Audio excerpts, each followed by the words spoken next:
fayyaa bakkuma jirtanitti nagaan keenya sinii dhaqabu jecha odeeffannoo biyya keessaa fi biyya alaa argachuudhaaf YouTube chaanaalii keenya Oromummaa Tube jedhu subscribe like share gochuun dagatinaa kallattiin gara oduu ijoottan darba.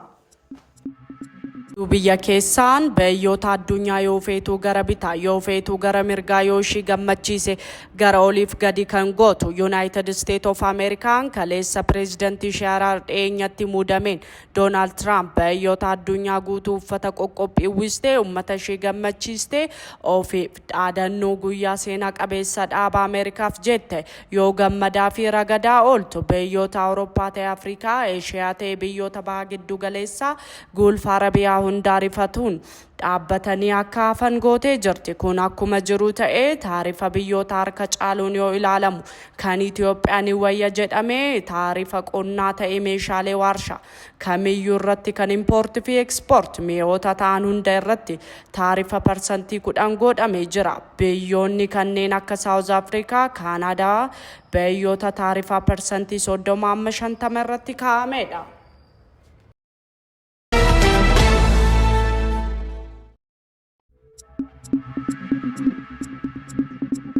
Birootiin walwaraansi hamaa yeroo dheeraaf biyyoota Israa'el fi Egypt gidduu godhamu jalqabamuuf yeroo kamuu caalaa rifachuun isaa gabaafameera. Akka miidiyaaleen dhaggeeffatamu CNN fi BBC gabaasaniin walwaraansi Israa'el fi Egypt jalqabamuuf qarqara irra ga'uu isaa kan nu dhugoomsu immoo Israa'el guutuu biyyoota Arabaa haleellaa boombii taankii loltoota lafoo fi qilleensaan barbadeessuu fi haala sukkanneessaan lafarra balleessaa jirtuuf Egypt taa'een ilaaluu lolanan jalqaba jettee shaakalli waraanaa fi loltoota gammoojjii Sinaayi keessaa qubsiisaa Israa'el marfamaa keessa galchaa akka jirtu gabaafamaa jira. Biyyoonni kun guyyaa jahaafis ta'u injifannoo Israa'eliin kan raawwatame lola cimaa akka gaggeessan seenaan nu yaadachiisa. Irra deebiin wal waraansa jalqabuufis dubbii guyyoota malee akka hin oolle dhugaa mul'atudha.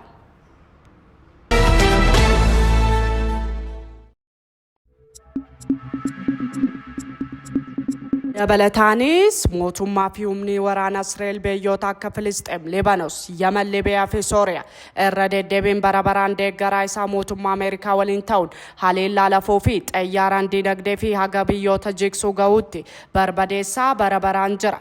Kana malees giddu galeessi bahaa akka hin tasgabboofnetti fi furmaata rakkoo isaaf osoo hin argaminitti fufaa jira.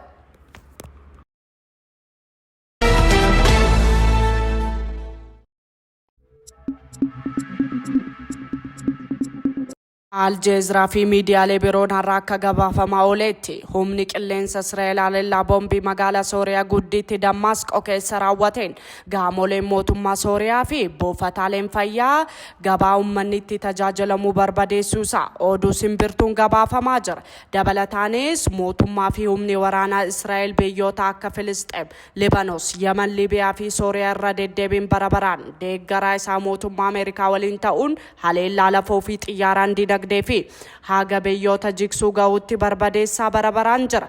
Kana malees giddu galeessi bahaa akka hin tasgabboofnetti fi furmaata rakkoo isaaf osoo hin argaminitti fufaa jira.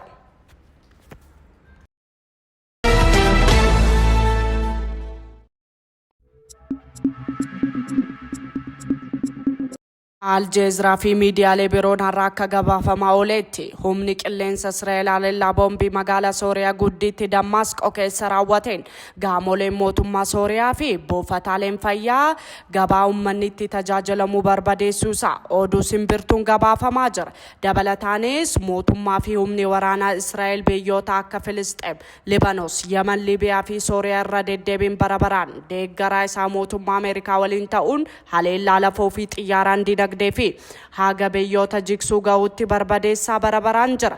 Kana malees giddu galeessi bahaa akka hin tasgabboofnetti fi furmaata rakkoo isaaf osoo hin argaminitti fufaa jira. Dhaggeeffachaa waliin waan turtaniif guddaa galatooma isiniin jecha odeeffannoo biyya keessaa fi biyya alaatiin amma walitti deebinutti nagaan nuuf tura.